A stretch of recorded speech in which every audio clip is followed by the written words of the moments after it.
اس نے مجھ سے ٹرک کے سامان کے بارے میں کچھ سوالات پوچھے جن کے میں نے گول مول لیکن تسلی بخش جواب دیے۔ بوٹا سنگھ کم تعلیم یافتہ ہونے کے باوجود بلا کا ذہین تھا۔ جو بات بتائی جاتی وہی سمجھتا تھا اور جو چھپائی جاتی تھی وہ بھی جان جاتا تھا۔ وہ سمجھ گیا تھا کہ ہمارے ٹرک کا سامان غیر معمولی ہے اور وہ اتنا قیمتی ہے کہ اگر ہم اس میں سے 70-80 لاکھ روپے کی اشیاء بوٹے کو دے بھی دیں تو وہ تالاب سے چلو بھر پانی نکالنے والی بات ہوگی۔ میں نے بوٹا سے کہا کہ وہ ہمارے ساتھ فرید کوٹ چلے۔ معمولی پسو پیش کے بعد وہ تیار ہو گیا۔ اس کا مسئلہ زخمی گھوڑے کا تھا۔ ہم نے مل جل کر گھوڑے کو ٹرالی پر چڑھا لیا اور اس مقام سے روانہ ہو گئے جہاں تھوڑی دیر پہلے ایک خونی ہنگامہ ہوا تھا۔ بوٹا سنگھ نے فیصلہ کیا کہ وہ گھوڑے کو راستے میں اپنے ساتھی کے حوالے کر دے گا۔ بوندا باندی اب رک گئی تھی۔ بابو لیاقت کو راستوں سے آگاہی تھی، اس لیے اس نے ٹریکٹر کی ڈرائیونگ سیٹ سنبھال لی اور گھٹا ٹوپ اندھیرے میں ہمارا سفر پھر سے شروع ہو گیا۔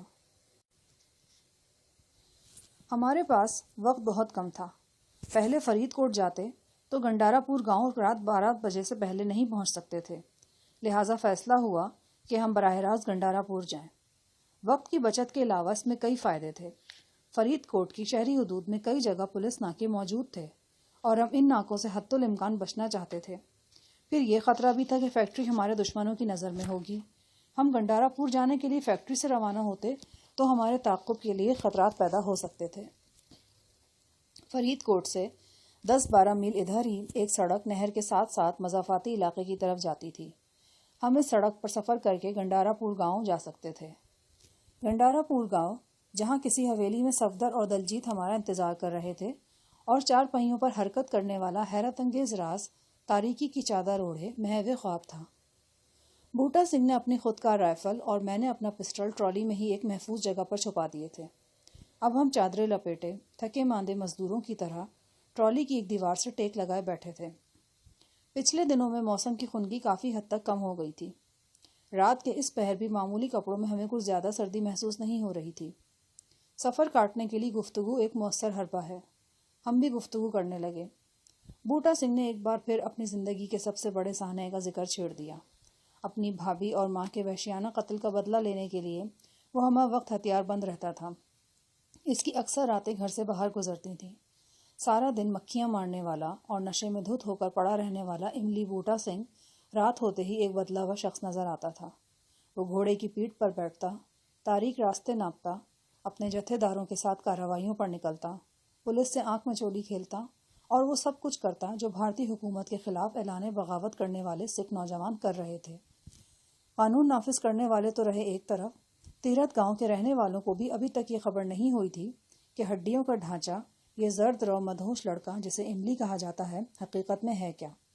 اس حوالے سے میں خود کو خوش قسمت ہی کہہ سکتا تھا کہ اتنی جلدی مجھے بوٹے کی اصلیت کا علم ہو گیا تھا، لیکن ابھی یہ علم مکمل نہیں تھا۔ نہ جانے کیوں میرے اندر سے کوئی بار بار کہہ رہا تھا کہ ابھی بوٹے کے بارے میں میری جانکاری نامکمل ہے، وہ جو کچھ نظر آ رہا ہے اس سے بڑھ کر ہے۔ میں نے گفتگو کا سنگ سردار لالی کی طرف موڑ دیا۔ جو ہی ایسا ہوا، بوٹا سنگھ مضطرب نظر آنے لگا۔ صاف نظر آ رہا تھا کہ اسے یہ موضوع پسند نہیں۔ میں نے ذرا مزاحیہ انداز میں کہا، یار سنا ہے لالی کی شکل بہت کم لوگوں نے دیکھی ہے، کہیں تم خود ہی تو لالی نہیں ہو؟ وہ ایک دم قہقہہ مار کر ہنس دیا۔ میرے مزاحیہ انداز کا جواب اس نے مزاحیہ انداز سے ہی دیا۔ اگر یہ اداکاری تھی تو لاجواب تھی، اور اگر اس نے اپنے کسی اندرونی جذبے کو چھپانے کی کوشش کی تھی تو یہ بے حد کامیاب کوشش تھی۔ وہ بولا، تمہارے دماغ میں یہ بات کیسے آ گئی؟ کبھی تم نے مجھ جیسا کوئی سردار یا چودھری دیکھا ہے؟ میں نے کہا، بچپن میں ہم مار دھاڑ سے بھرپور عمران سیریز پڑھا کرتے تھے۔ بڑا عجیب سا کردار تھا یہ، دیکھنے میں احمق اور نکما اور بیکار سا، مگر حقیقت میں سیکرٹ سروس کا چیف۔ وہ اپنے ساتھیوں کے درمیان رہتا تھا، لیکن اس کے ساتھی بھی نہیں جانتے تھے کہ ان کا یہی احمق ساتھی وہ چیف آفیسر ہے جس کے خوف سے ان کی روحیں فنا ہوتی ہیں۔ وہ بولا، ناولوں اور فلموں کی باتیں اور طرح کی ہوتی ہیں، اور جو زندگی ہے یہ ناولوں سے بہت زیادہ سخت ہے۔ میرے جیسا بندہ تو روز مر کر جیتا ہے۔ ناولوں اور فلموں میں ان لوگوں کے ٹھاٹ باٹ دکھائے جاتے ہیں جو پولیس اور قانون سے متھا لگاتے ہیں، ان کا وہ حشر نشر نہیں دکھایا جاتا جو پولیس کے ہتھے چڑھنے کے بعد ہوتا ہے۔ آپ اس بیچارے ہمارے خزانچی کو ہی دیکھ لیں، ان ظالموں نے پہلے اس کی ٹانگیں توڑیں، پھر پاؤں سے رسی باندھ کر چھت سے الٹا لٹکا دیا۔ وہ چھری تلے آنے والے بکرے کی طرح چیختا چلاتا رہا